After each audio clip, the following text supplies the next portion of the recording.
Most people treat wealth like a number they are trying to reach, whether that is a specific savings target or a revenue milestone, but that is the first big error.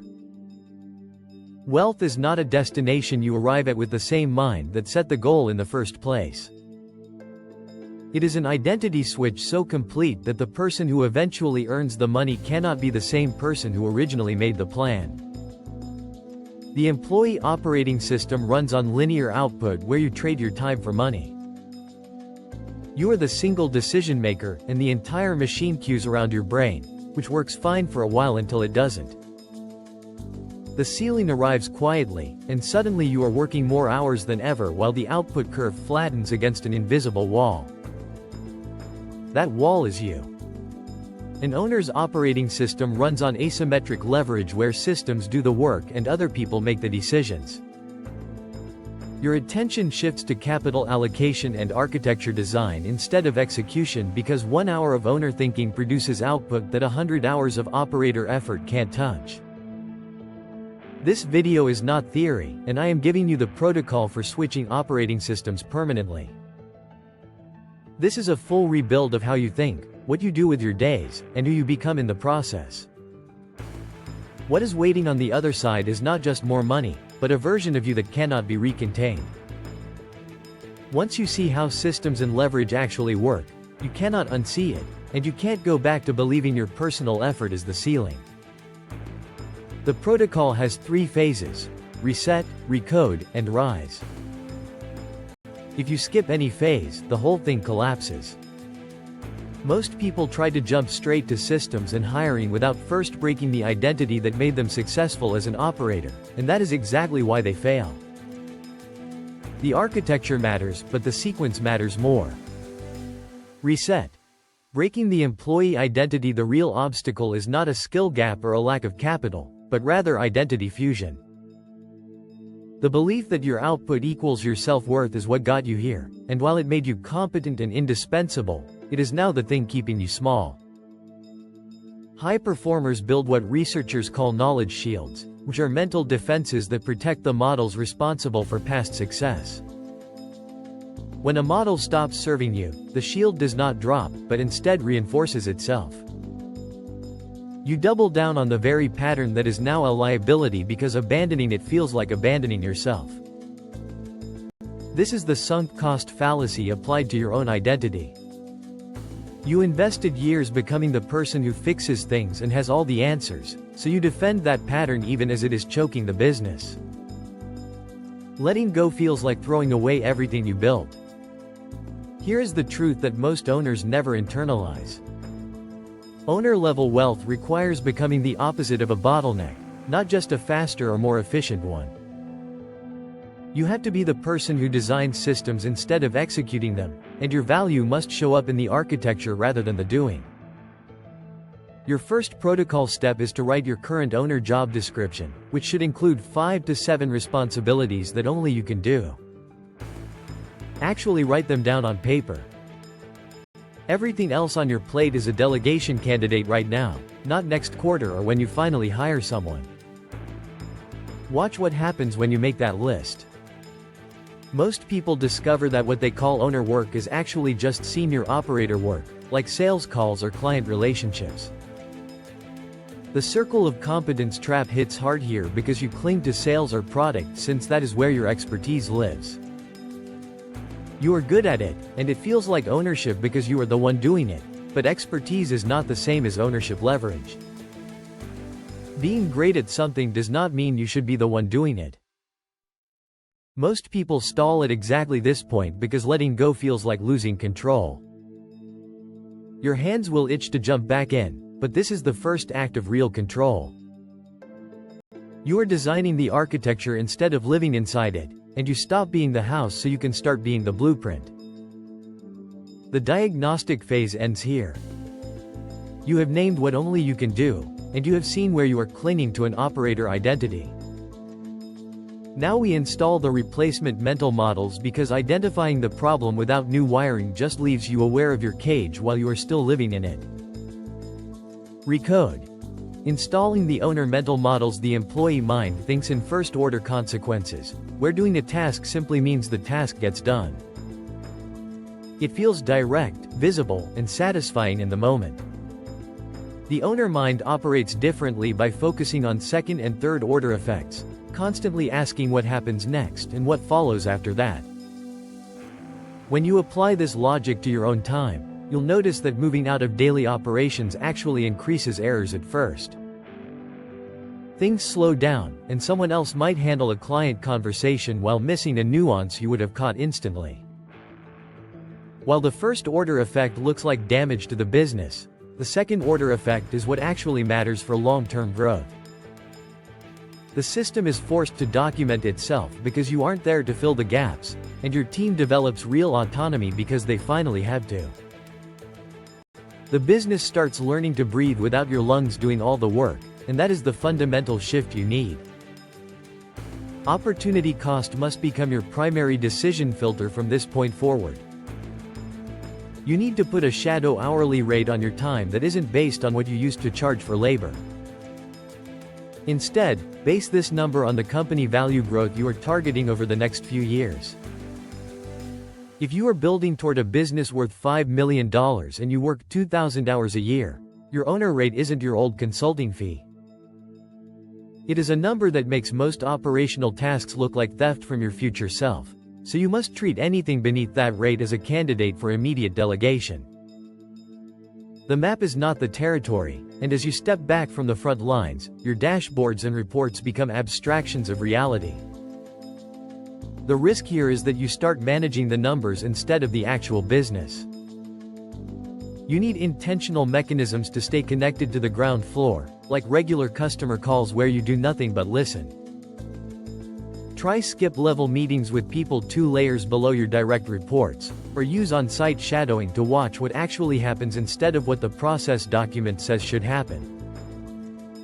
First principles reconstruction allows you to look at your role with fresh eyes. Ask yourself what the owner role would look like if you were starting the entire company from scratch today. Rebuild your position from that starting point rather than copying corporate org charts or mimicking what other founders are doing. Design for what your business actually needs right now, not what made sense 3 years ago when you were still doing everything yourself. Your identity statement has to shift if you want the business to scale.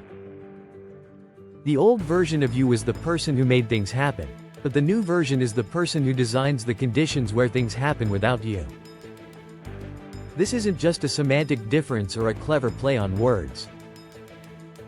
It is a complete rewiring of what you value in yourself and what you reward in your daily choices. Skin in the game applies to your team just as much as it applies to you. Design compensation plans where your key leaders win only when your long-term interests, like growth and resilience, are fully served.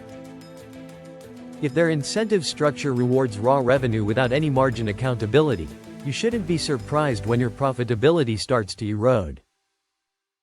When you align the incentives correctly, the system pulls in your direction even when you aren't in the room. The models are now installed. That was RECODE. Now we move into RISE, the third and final phase where the protocol becomes operational. Knowledge without action is just entertainment, and we are not here to be entertained. RISE is where the architecture leaves the blueprint and starts compounding in the real world. RISE. The protocol architecture. This is where the protocol stops being theory and starts reshaping your days. The habit stacks, the leverage engine, the compounding phase, all of it lives here in RISE. Radical reinvention never happens through heroic one-time decisions or sudden bursts of willpower. Nobody decides to become a different person on a Tuesday morning and actually pulls it off by lunch. The real mechanism of change is much quieter than that. It compounds through daily stacked micro-behaviors that are tied to your identity rather than just your outcomes. The framework is simple. Identify 5 Keystone daily anchors that already exist in your life and attach one high-leverage owner behavior to each one. Once those are set, you let compounding do what compounding always does when you stop interrupting the process. Your first anchor is the morning wake up. After you turn off your alarm but before you check your phone, write one sentence about your future self. This isn't about goals or tasks, but rather an identity reinforcement, like saying you are a capital allocator instead of an operator. It only takes 6 seconds, but across a full year, that adds up to 365 identity statements sinking into your subconscious. You aren't just reminding yourself what to do, you are reminding yourself who you are. The second anchor happens when you first sit down at your desk. Before you open your email, audit your calendar through a leverage filter to see which blocks are for system design and which are just execution. This 90-second habit rewires how you perceive your own time and helps you identify which tasks can be delegated by next quarter. Most owners see a calendar full of obligations, but you will start seeing leverage ratios. The meeting where you are the smartest person in the room should become a red flag instead of an ego boost. The third anchor occurs at the end of every meeting. Spend 90 seconds codifying one tacit decision rule into an explicit protocol that the team can follow. You might decide that the company never prices below a certain margin, or that you always prefer recurring revenue over one-off projects. This extracts the decision logic from your brain and installs it directly into the company infrastructure. Every meeting becomes a chance to externalize your intuition so others can operate without needing to call you for permission. Lunch serves as your fourth anchor. After you sit down to eat, send one message that removes a bottleneck you are currently holding up. This could be an approval you've been sitting on, or a decision that is stuck in your head while someone else waits to move forward. The bottleneck that seems small to you might be blocking someone else's entire afternoon. This habit forces you to scan your workflow for the places where you are still the primary constraint. The final anchor is your end-of-day shutdown. After you close your laptop, log one win, one bottleneck you are still creating, and one intention for tomorrow's leverage shift. These 3 lines keep you honest about your progress and your problems.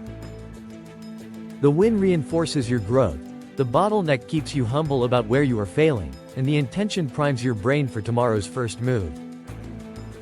Remote work has eliminated many of the old environmental cues like commutes and physical offices that used to trigger a change in mindset. Deliberate anchor stacking replaces that lost structure with something more effective. You don't need a corner office to trigger owner behavior, you just need intentional attachment points in your existing daily rhythm. None of these stacks take more than 2 minutes to complete, but the power isn't in the individual action. The strength comes from the compounding architecture built over months of consistency. By doing 5 behaviors a day, you hit 35 a week, and by the end of a quarter, you've logged hundreds of identity reinforcements. The operator version of you simply couldn't survive that much deliberate rewiring. The leverage engine. Systems over heroics. Your output will always be limited by the bottleneck in your system. In most businesses, the owner is that bottleneck by design, because every important decision channels through one brain and every approval waits on one person's attention. The system simply cannot outrun the constraint you built into it. You need to map every single process where work queues up around you. Look for the approvals you still sign, the decisions that require your judgment, and the information requests where you are the only source. For every one of these, apply the Eliminate Automate Delegate Redesign protocol. You should eliminate what doesn't actually need doing and automate anything that follows predictable rules. Then, delegate what someone else can decide with clear guardrails, and redesign what is left so the next iteration doesn't recreate that same bottleneck. Feedback loops that run without you are the true wealth infrastructure of a company. Customer insight should flow directly to product improvement, which then drives retention and referrals. That reinforcing loop needs to spin without your involvement. Performance metrics should flow into coaching conversations that improve output and eventually revise the metrics themselves. This balancing loop keeps the system stable, but you have to make each loop explicit. Define what data gets collected, who owns it, and what cadence it runs on. You must replace yourself as the feedback source with dashboards and regular reviews that trigger actions within your teams. Apply the theory of constraints every 90 days. Once a quarter, ask yourself one question: in what ways am I still the bottleneck? Then, design yourself out of just one constraint. If you do this across 2 years, you will have eliminated 8 owner-created bottlenecks. The effect of removing yourself as the ceiling compounds over time. Each removal increases the total throughput capacity of the entire system. Asymmetric leverage never comes from working harder. It comes from moving decisions to the lowest competent level possible. Clear principles and guardrails should replace the team waiting for your judgment. You could set up a pricing framework that lets a sales manager approve discounts within a specific band, or a hiring rubric that lets department heads make offers without your sign-off. Decisions happen faster this way, and the people making them actually get better at their jobs because they are the ones deciding. Incentive alignment is the quiet multiplier in this architecture. When your operators win on the same metrics you care about, like profitability, retention, and resilience, the system pulls in your direction without you being there. If you tie bonuses to margin and retention instead of revenue alone, their self-interest suddenly aligns with the long-term health of the company. You won't need to monitor them because the structure does the monitoring for you. The diminishing returns trap catches owners who stay in operational roles for too long. They spend their time over-optimizing local processes while under-investing in strategic leaps. You might spend 6 months improving fulfillment by 3% when a new business line or a key partnership could have doubled the whole enterprise.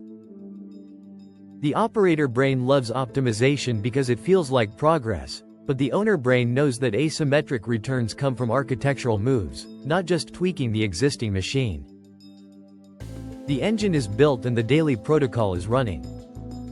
Now comes the hardest part, which is managing the dip while everything inside you screams to grab the controls back. The compounding phase and AMP. Managing the transition dip. You should expect a performance dip as other people take over the decision-making. A client call might be handled differently than you would have done it, or a project timeline might slip because someone is learning a lesson you learned 3 years ago. This is not a failure. It is the necessary cost of decoupling the business from your own nervous system. The alternative is staying permanently wired into every outcome, which means the business can never outgrow your personal bandwidth. Most owner transitions fail because the owner feels that dip and retreats back into operations. Your instinct will scream that things are breaking, but the second-order thinker stays the course while monitoring the risk. You aren't ignoring problems, you are letting them surface in someone else's hands so the system learns to solve them without you. If you rescue the situation even once, you have trained everyone that escalation works better than problem solving. Churn is a form of renewal, not damage. Losing old guard team members or changing roles will feel like a loss, especially if someone who was with you since the early days doesn't fit the new structure. That is often the clearing required for a new operating model to take root. You have to ask what capabilities or perspectives you are gaining instead of focusing on the familiarity you are losing. Set a timeline of 12 to 24 months for a full transition. This is not a weekend protocol or a 90-day sprint, but an identity and infrastructure rebuild that compounds over time. The daily stacks will accumulate. Across 18 months, you will have externalized hundreds of decision rules and removed yourself from dozens of bottlenecks. By the end, you have rewired your identity from operator to architect. The business that once depended on your presence now runs on principles you designed, and your attention is finally free for the next asymmetric move. Conclusion and AMP. Immediate step. This protocol is simple, but it isn't easy. Most people will watch this and change absolutely nothing because shifting your identity is uncomfortable, and staying an operator feels like a safety net. That is the choice you have to make right now. Your single immediate step is to open your calendar and find every block this week where you are acting as an operator instead of an architect. Pick one specific task to delegate or eliminate before Friday. That is the first brick in your new architecture. Comment below once you have done it. The next video walks through the exact financial infrastructure you need to build once this operating system switch is complete.